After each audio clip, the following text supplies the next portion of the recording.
Good morning, Steve. Good morning, Sean. Happy Monday. Happy Monday. Welcome to the huddle. Yes, sir. Got an interesting topic today, right? Absolutely.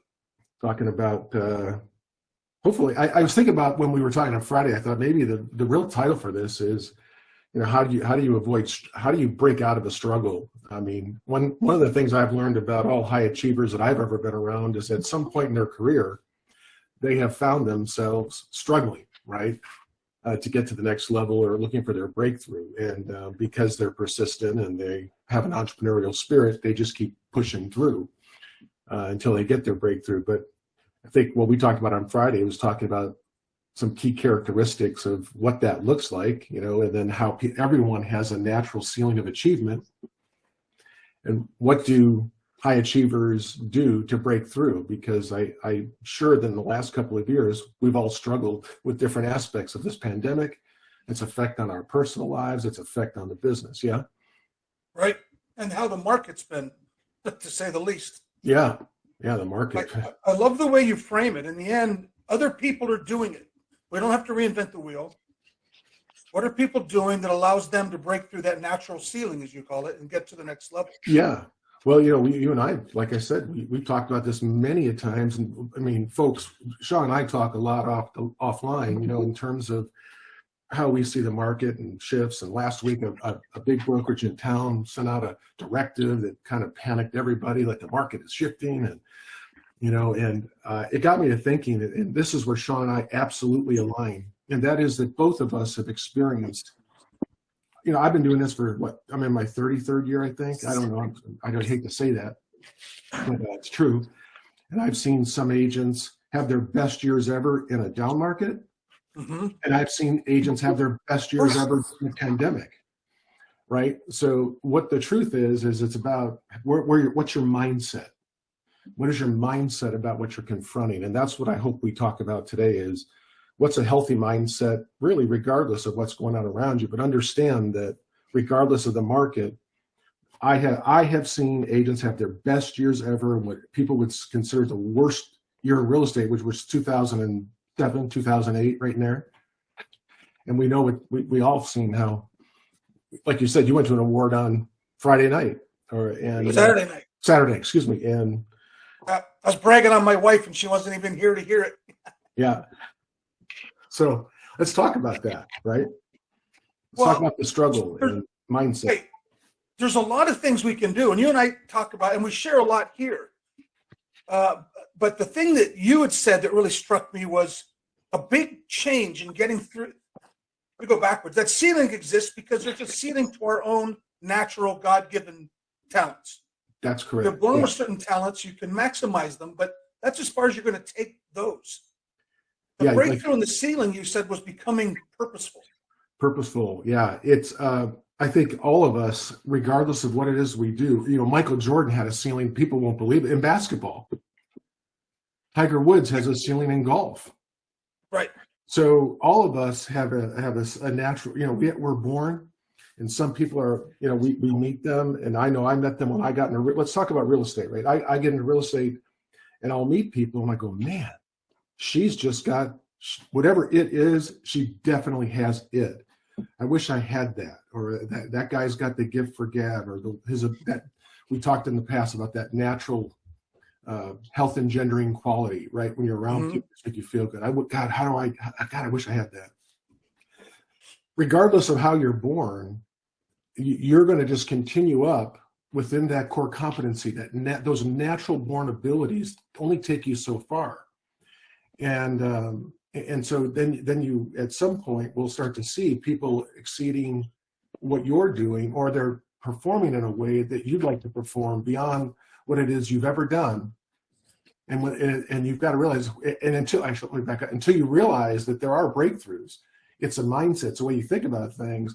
What most people will do, because they'll stay in their core competency, is they'll just keep bouncing up against the ceiling. Right. And over time, they get depressed. They start to resign from it's not fun anymore. And then unless they get a good coach or they have a breakthrough moment, then they start thinking about greener pastures, and they'll get this shot of enthusiasm, rush of, okay, this is new, a fresh start. And then the cycle's just going to repeat itself because there is no breakthrough, right? So, Well, and one of the breakthroughs, one of the true aha moments that I think we get is when we realize that the natural way, and by that I mean the way that I'm naturally good at something. There's things I do naturally well. right. That does not necessarily mean it's the best way. Yeah. And if we keep doing it the way we've always done it, we'll keep hitting the same ceiling. At some point, you have to pull back and become very, very purposeful. What is it that I actually want to do? And what are other people doing to make that happen? What weaknesses do? There's an old saying, and certainly in track and field, I think it's in most sports: race your strengths, train your weaknesses. Right. I know what my natural strengths are, and I'll keep putting them at the forefront while bringing the weaknesses up. I'll keep training my weaknesses until they lift me through that ceiling. Right. Well, this goes back to the conversation you and I had. I had a coach and a mentor who I love dearly, who saw this happening in me, right? And where I was just staying within my natural ability, struggling to get to another gear.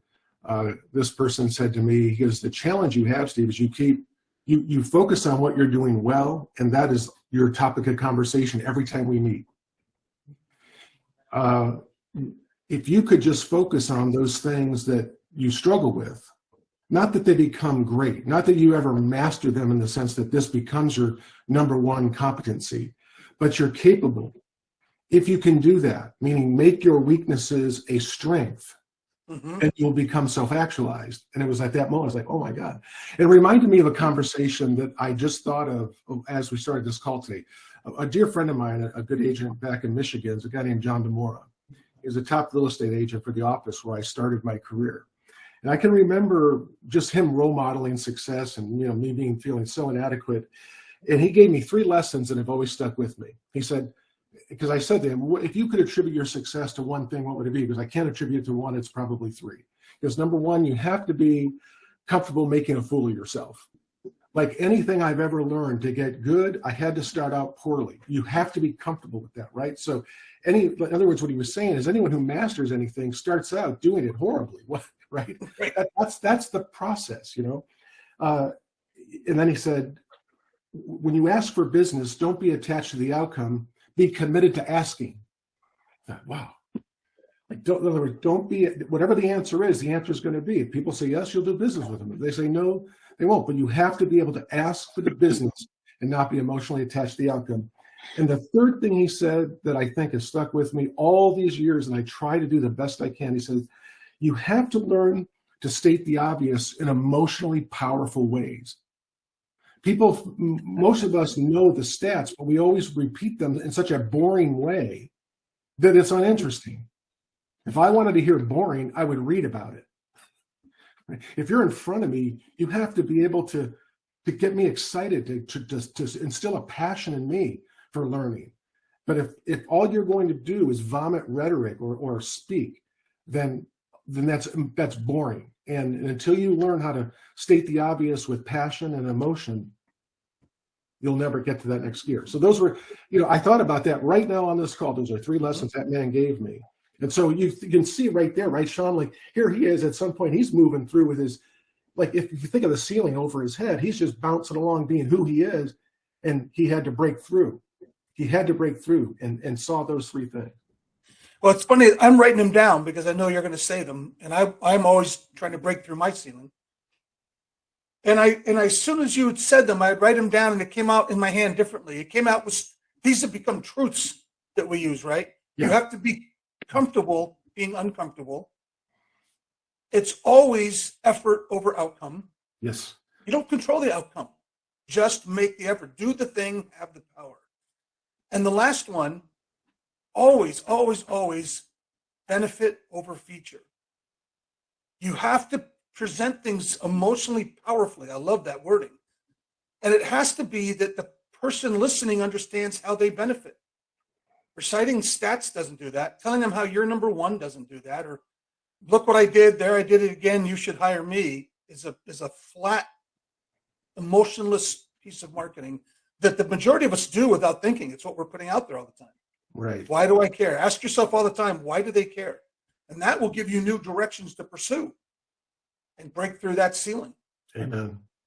So the ceiling of breakthrough is like, so what does that look like? So if you have, if you have like P is like, if you have a ceiling, so let's just say that you're born as an entrepreneur and you have natural born abilities.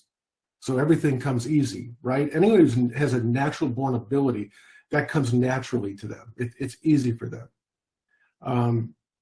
The ceiling appears, others are doing it better, at a higher level. And how do I break through? Well, here's what I think we want to share is to break through any ceiling that you have to be on purpose. You have to be on purpose with models. You have to be on purpose with systems, and you have to be on purpose with accountability. Focus, think, right? Those are the things that I've seen that have taken me, and I've seen others go to another level. So if I'm only going to be what I can be when I'm naturally with this natural ability, if I want to be the best X, whatever, best husband, the best realtor, the best at anything I want to do, I'm going to have to look at who can role model this success for me. Like people, there's an old saying, I don't know if it comes from Tony Robbins or wherever, but success leaves clues, right? Right. People have lived before you. So who's role modeling, who is doing what I want to be or succeeding at a level that I want to succeed? What systems are they using? What models are they using? I think there's a number of ways to do that. One is that's the trifecta, right? Models and systems and accountability, which we all need. I read a story once that it was an interview with Scott Adams. For those who don't know, he does the Dilbert cartoon strip. He does a lot of success, motivational speeches, and pretty intelligent man. And he said there's two ways to be really successful. One is to be in the top 1 or 2%, to become a Michael Jordan or a Tiger Woods. And that's take your skills and then add to them and add to them and add to them and just be so good. You're better than everyone that's ever lived. Because I looked at that and realized that's really hard. And you may not have what it takes to get through to that level. The other way to be really successful is to be pretty good in two complementary things. He said, look at me. I'm a pretty good artist, not good enough to be on anybody's wall, but pretty good. And I'm a kind of funny guy, but not funny enough to do stand-up. But I put my art and my funny together, and he's in, 5,000 newspapers around the world. Get 70% good at two things that help you, and you'll be doing exactly what Steve's been talking about. You're going from the one thing I did well, I purposely looked at it and said, if I took on this new skill set, this complementary skill set, it will take me to a new level. And then go out and pay whatever price it is to go get that skill set. Yeah, I love that. I wonder if we could share, you or I, maybe a personal experience of someone that we've coached. Not we could tell our own stories, but of someone that we, in our own way, maybe we didn't look at it with this vernacular, this terminology, but we understood just by instinct of doing this for so long that was the path, right? Because it's so much easier to help others sometimes than it is to help ourselves. I mean, that's the nature. I have one that's top of mind right now. Let's hear it. She was at the awards ceremony on Saturday. Okay. This is an agent who is good with people. I don't know if I've ever met anybody who has so much care for other people, and that comes through. That kind of authenticity you can't fake. People get it, but it doesn't necessarily make you good in real estate. There's a lot of other things you have to do. And she had a very bumpy road. She would be doing it and then hit a dry streak and even change, go to do a title or escrow or something for a while. It was that whatever we all got to do to survive, right? Then she went into coaching. She came back into real estate and went into coaching. And the real agreement of all the things that we did, this was the one that made everything else possible. She agreed to become uncomfortable. Instead of moving away from the pain, this isn't working, I'll do something else. She agreed to stay in it. And what are we, a year and a half later, and she's standing up at the awards being top 10% in all of San Diego County. It was that one decision and then the willingness to go do the things that you have to do. But it's not doing those things. It's the willingness to do your mentor's first one. I got to get comfortable looking foolish. I got to get comfortable being uncomfortable until these skill sets develop. Right. It's an amazing thing to watch. It is. For me, I think I've shared this story with my team, but I don't think I've shared it here, but it has to do with a guy by the name of Charles, and I'll keep his last name out of it because maybe someone can Google him for his own privacy. But he was an agent I worked with in Denver, and he was he's just a wonderful human being, but he was socially awkward. He had more of this, like, we think of an engineer, you think of someone who's really reclusive, whatever. I want you to think of that on like, this guy was a recluse on a 20, if 10's the number, this guy's like a 30, right? Like he just really struggled being natural. In fact, he was not comfortable around people. And I let this guy suffer as his manager for almost a year and a half. I just sat there and knowing that this wasn't the right business for him, or he wasn't demonstrating, even when I would try to meet with him one-on-one, the skills that would be required to go out and lead generate and to resolve conflict, or to have, he could never know enough to be confident.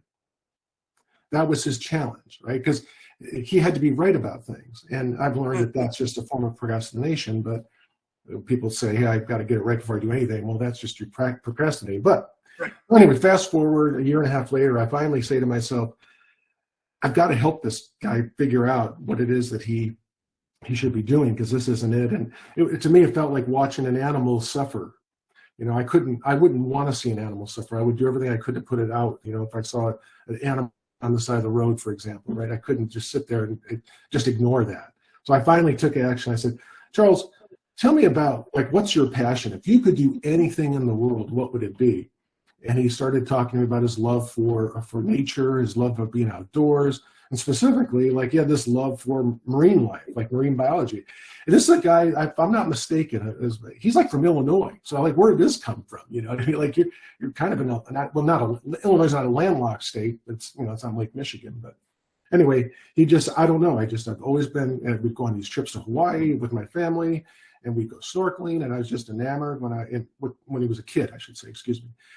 And he was like, that's something I would love to do. And I said, well, why aren't you doing that? He goes, well, I don't have a degree in that, and then yada, yada, yada. He goes, a degree in accounting. Fast forward, I'm just going to, spare you all the gory details. It was some 13 years later, it's about 12 years later, that I have my receptionist say, Steve, you have a visitor in the lobby. And she said his name is Charles G. is his name. And I know I've heard that name before, right? I know I should, like, that should mean something to me, right?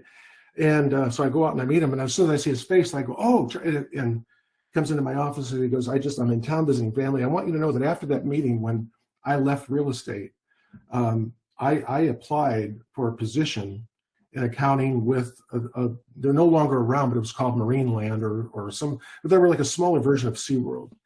And today he's the general manager, or he was the general manager this many years ago, of the SeaWorld out in Florida, like in the Tampa, Orlando area. He told me about how he went to school and how he started through the bottom up, and he went out to fulfill his passion. And he was telling me, thank you for putting me on the right path, because that's what I should have done. And this guy walks into my life now, and he looks totally different. He's happy as can be, full of energy, faces just as robust as you've ever seen any happy person. And so my success story is that conversation that I had, having the courage to have a hard conversation with someone to help them get out of real estate, oddly enough. Right. And so he had his own, what was going on with him. I can't do that. I don't have the degree. No one's going to hire me if I don't have those things. But what could you do? And I won't bore everyone with, we talked about that. And I just want to tell you that's a real story that happened. It's probably as a manager, my biggest success story. And isn't that amazing? Sometimes our biggest success is not at all, though, what you would expect. It wasn't how you turned somebody into a massive agent. No. It's how you turn them into a massively happy person. Well, the conversation he and I shared will stick with me to the day I die. I'll tell you that. The conversation we had, like the one-on-one, was just so powerful. So I think that, what we have to do is, if we, think about what you can learn in that, and learning from, like, what it means to be an entrepreneur, and then what it means to be on purpose. Being on purpose is painful. The P could be painful, right? I mean, it's not easy. Focus and accountability are not natural things. systems and models aren't natural things. Like, who's doing it? What path do I have to follow? So you need support. I think you need a support mechanism to get through that. You can't do that alone. No, and we have another close to home example of this in our own Robert Reffkin. Yeah. I mean, we're number one in the nation now. I mean, in a very short time. You got to say this man had a vision, right? It was, I don't know that it was purposeful when it started out. It was, I've got some ideas, and it went to, it was all over the there's place. a battle, right? Yeah. This industry's at war, and they're trying to take us out. The Gentex, the Zillows, and those people. Right. This isn't news to anybody. They don't think we serve a purpose. Of course, we know we serve the most important purpose. And it's a quote. This is funny, actually. I love Gary Keller too, right? And just like you do, I know you do. Yeah. The best Gary Keller quote I ever heard came out of Robert Reffkin's mouth, and it's what I think made him pivot. Gary said, sometimes you're winning so slowly. You're losing so slowly you think you're winning. Right. That was his assessment of the industry. We're losing so slowly to these people that we actually think we're winning. Yeah, it's the definition of focus. Yep. Yeah, he created a company that said, well, that's not going to happen. And that was him going from an entrepreneurial talent. Right. I mean, the guy's obviously talented, to a very purposeful business owner. If there's two things that Robert demonstrates every time you're around him is, number one, when he talks about dreaming big, if you just listen to him speak, you understand he dreams big, right? Like, that is who he is. He's thinking about he has big ideas. If you look at the CEPs in their order, if I'm not mistaken, isn't CEP number 2 to learn from reality? It's either 2 or 3. It's 2 or 3. It's one. I don't have it in front of me, but it's right up there. And I almost wonder if the CEPs are intent, like it's a sequential aha that he was having, right, to be successful, right? But it's learn from reality, or be solutions oriented. It's one of those top 3, if I'm not mistaken. If anyone on the call knows, chime in. But if you think about Urban Compass and what it was, and it was just all over the place. He had a dream. He failed. He failed again. And I think he said that he failed roughly, I think it was like 6 or 7 times before he finally figured out the path for this company. So he's dreaming big. He's experiencing setbacks. He's focusing on solutions. And he's learning from his reality. That's what it means to be someone who is purposeful. And that's the definition of it. I'll take the pain. I know where I got to go now. I got to keep chopping wood, right? I got to keep moving forward. So anyway, I think he role models that for us as our leader in ways that very few people I've ever been around. I want to give a couple practical examples for all of you right now. These are more mindsets to take on. One is that our natural talent, our natural thought process is to practice something until we get it right. Practice and practice and practice till I finally get it right. The breakthrough, the aha thinking is, I'm going to actually practice till I cannot do it wrong, which is a whole other level. I don't want to just get it right. I want to be so ingrained that I can't do it wrong. Right. That'll take you to another level way beyond your natural talents. The other one is something that Junior Seau, our phenomenal linebacker, when he was still alive, unfortunately, you all know who he is, I'm sure. He was, I'll say, famous or infamous within the team for playing in practice at full speed. And that's not done in the NFL. I mean, it's such a violent sport to begin with. They don't need to be hurting each other in practice. And he went all out in practice, which pissed off a lot of the players on the team. And in an interview, a receiver was asked, "Is this true? Does Junior actually do that?" And he said, "Damn right he does." And the receiver said, "I asked him once, Junior, what the hell, man? Why are you doing this?" And Seau's answer was, "They pay me to practice. I play the games for free." Yeah. I find that so true in real estate. Listing presentations are fun. Doing a listing and holding an open house, this is all the fun part. I'll do that for free. The money you make is for all the hard work that no one sees. It's for the practice when you're going full speed, learning dialogues, improving your skill set with all the tools we have. That's what you get paid for. play the games for free. Great, great story there. And I look at the E to P conundrum as this: if I'm going to move from entrepreneurial to purposeful, that means I have to commit to a couple of things. I got to commit to mastery. I've got to commit to doing, the 80-20 principle. What are the 20% of the things that are going to get me 80% of the results? Most agents, most of us, I do it still from time to time. I can get messed up in the noise. The 80% is right in front of you. But you have to being a learning-based person, to be a learning-based person, you have to make that the foundation of an action plan, right? So if I don't know where I'm going, I have to be committed to learning about that, and learning about that is an action plan. You also have to remove your limiting beliefs about things.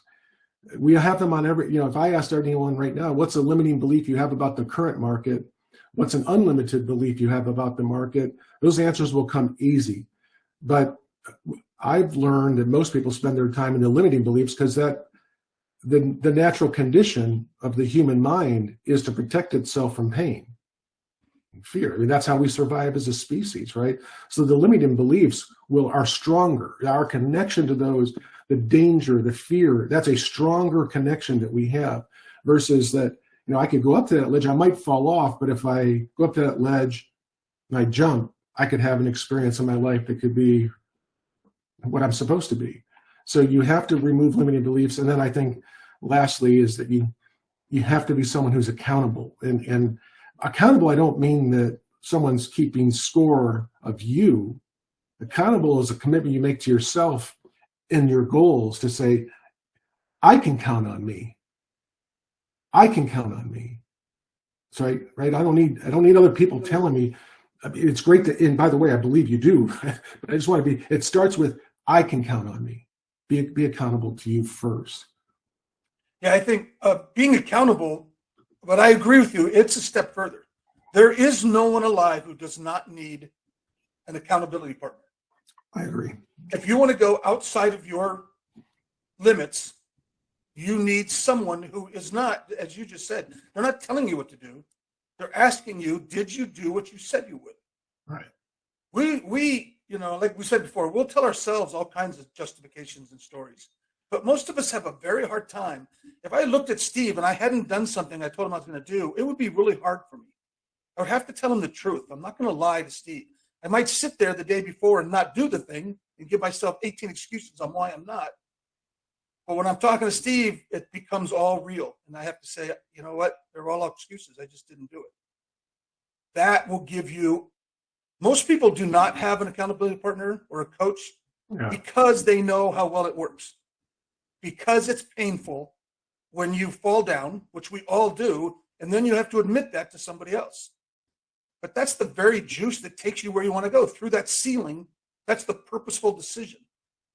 Well, everything we talked about, Sean, I agree. That's well stated. And, whether it's the junior sales story, to my story about Charles, to the agent that you referenced, all of this was meant to talk about or be spoken about under the umbrella of struggle.